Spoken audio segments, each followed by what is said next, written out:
Tips para sabihin ng kapitbahay mo na laging masarap ang ulam nyo kahit wala naman talaga kayong ulam. Mag-isa ng sibuyas at bawang araw-araw para maamoy ng kapitbahay.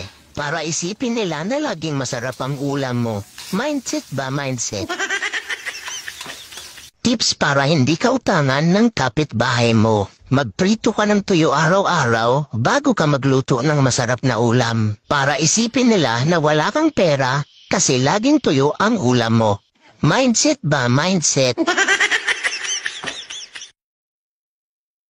Tips para sa mga malalakas mamulutan. Kapag daritong bituka ng baboy ang pulutan, tumagay ka ng tumagay. Tapos kapag tumagay ka, isang tagay, 10 subo. Para malito yung alak kung aling bituka ang sisirain niya.